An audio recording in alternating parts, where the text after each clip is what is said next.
New set, sadly, is only temporary. I'm staying at my friend's place for a while.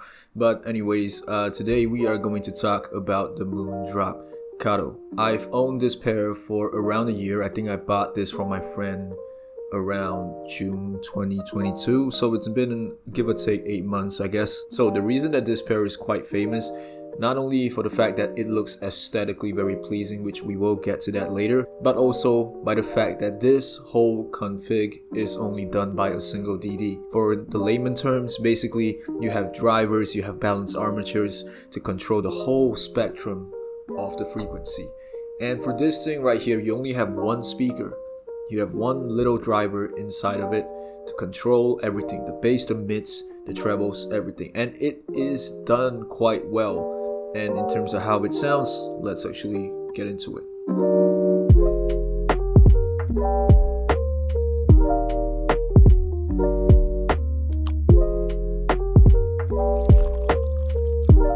With my format of my videos, we shall be doing an unboxing first. So you are paying nearly $200 for this. So what you are getting from the unboxing experience is definitely increased, definitely heightened. So other than the obvious waifu that you get from Moondrop, you also got the spec sheets, all of those right here in the sleeve.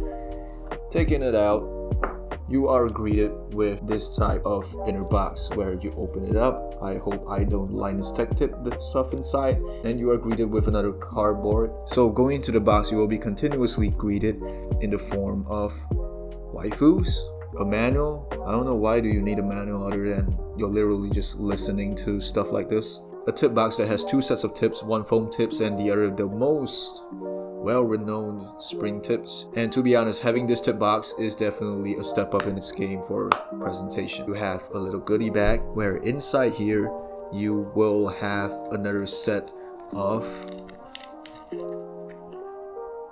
nozzles. Now the nozzle, this is something that might be a little bit snake oil to some people, but different types of materials will resonate in different frequencies. And you have been given an extra pair of brass nozzles. And it is said that this nozzle right here will give you a more warm sound. Personally, I've tested it countless of times. It definitely makes it even more relaxed.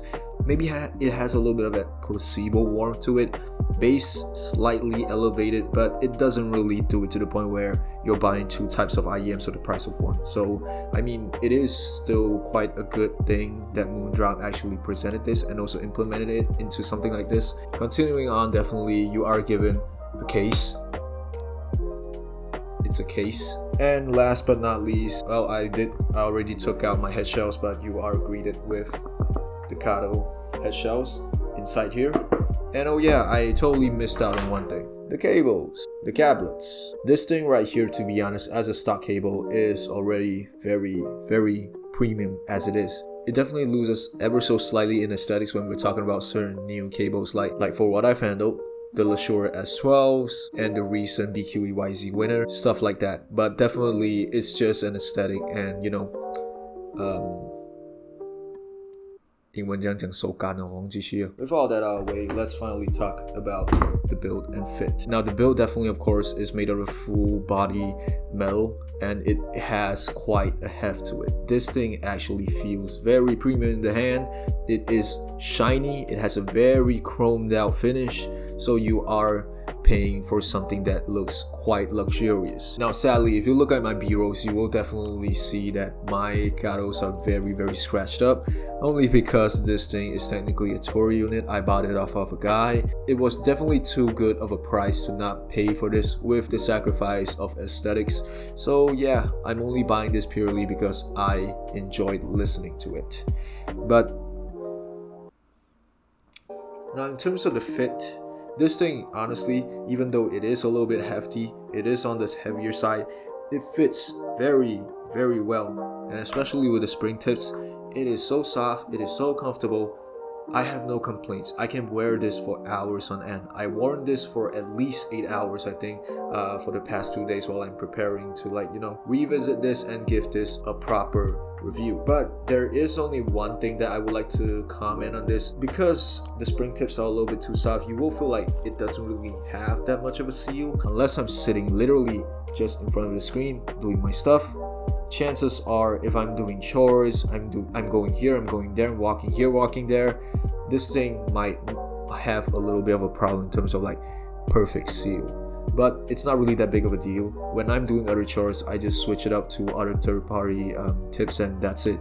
But most of the time, if I'm sitting in front of the computer, I'm wearing spring tips and this thing sounds amazing. Okay, enough talk. Let's talk about sound. So again, this is the way that I tested my IEMs and this is the graph.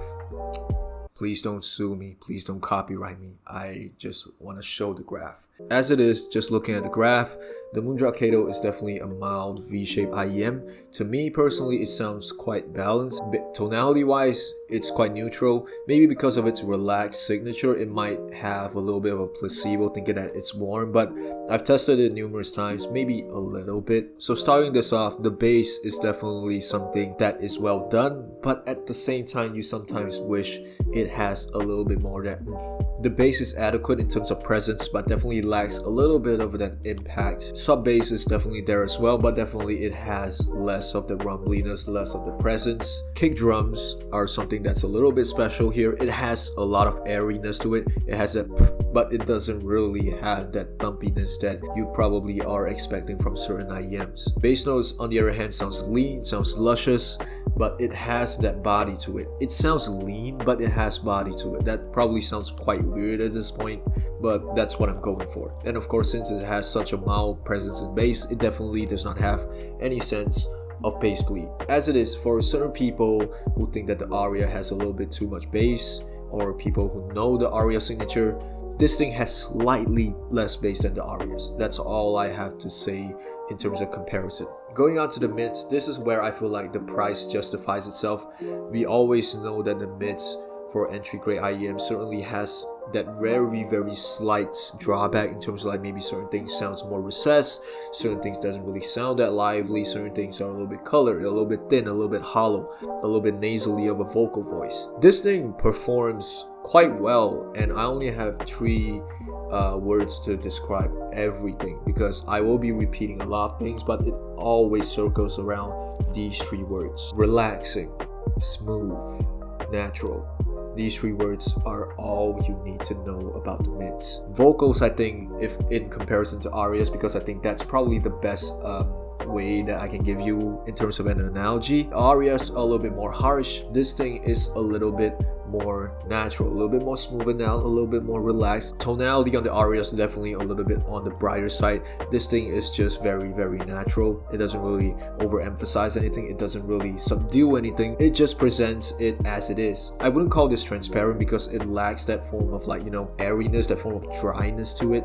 This thing just sounds smooth overall. It definitely is transparent in some way, but I only have the word natural in my mind right now. Male vocals definitely sound very nice on this. Female vocals, maybe in very certain cases, like when you're listening to certain stuff like J-pop, it might sound very slightly, just ever so slightly thin compared to the male vocals bodies, but overall it's still very well done in terms of its tonality, in terms of its timbre. There's no color on the vocals. And in terms of the instruments, macro details, micro details, everything is being presented very well due to its technicalities of this pair, and everything sounds a little bit more smoothed out rather than being more crisp, being more sharp.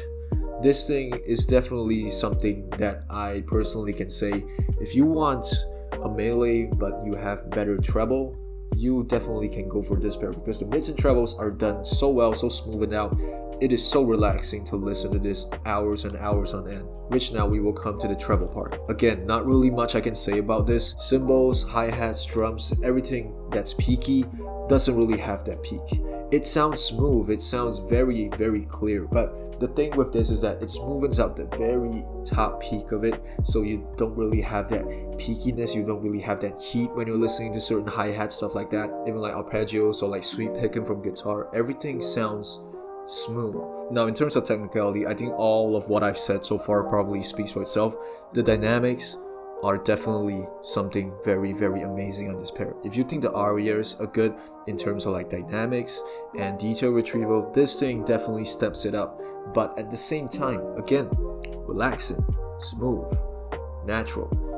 micro and macro details when I'm stepping up from the arias to the Katos definitely improved a lot. I'm listening to new things that I never really heard before from the tracks I previously tested, but at the same time, it presents you in a very, very pleasing way and not in a very harsh way. Things are presented to me as it is, and with the fact that it has very, very good imaging and separation for this price, it really makes me wonder, how does the Kato do this? Because I have the XPA trees. That thing maybe, just maybe, probably loses a little bit in terms of separation, because this thing, if you have like three same things at the same area, you can definitely hear what is in front, what is in the middle, and what is in the back, something like that. And definitely in terms of this, it owes all to the soundstage. Soundstage wise, the only comment that I can give, maybe the width is a little bit too decent for the price. I wish it was a little bit wider, but definitely it has a lot in the depth, hence why imaging and separation is quite good.